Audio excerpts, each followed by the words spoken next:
But Richard Sherman, now this is a guy that knows Joe Woods' system and is reportedly interested in playing for Joe Woods. 5-time Pro Bowler, 3 times first-team All-Pro, which means he's the best, one of the 2 best corners in the NFL as voted on. You see 36 career interceptions.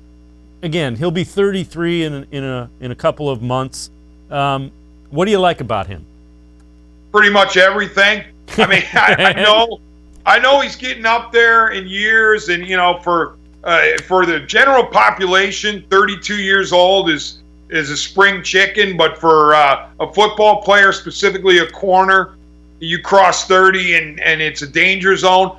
But Sherman is a guy who still looks good to me from afar. It doesn't look to me like he's being exploited by the opposition's quarterback and passing attack.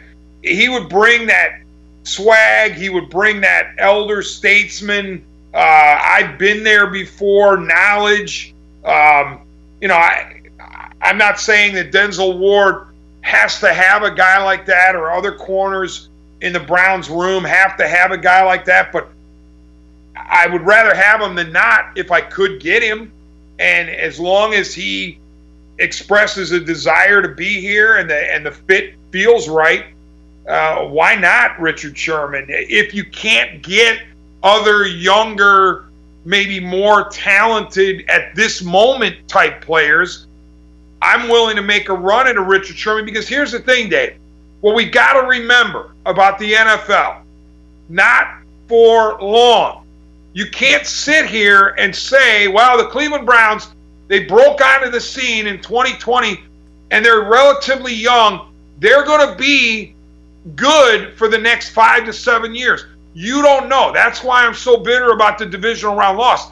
You don't know how long it's going to be. It doesn't mean that you load up on the over-the-hill gang. It doesn't mean that you want a team full of Richard Shermans and J.J. Watts. But you can sprinkle them in on this roster and have a sense of urgency about the way you do things and say, you know what? It's not guaranteed that 5 years from now we're going to be great. Therefore, let's hedge and let's bring in some veteran guys who have won and have been there to complement the younger guys, so we can not only win now, but yeah, maybe later when Richard Sherman's not contributing, you're still good. But I like loading up a little bit for the short term. D-Man, as always, appreciate the time and the insight. Dennis Maniloff, I'm sure we'll be checking in with you again next week. Thanks very much for the time and the insight. Talking Browns with Dennis Maniloff. Time for us to take a quick time out. On the other side of the break, we will be joined by Chris Fedor, Cavs beat reporter here on cleveland.com, as well as for the Plain Dealer.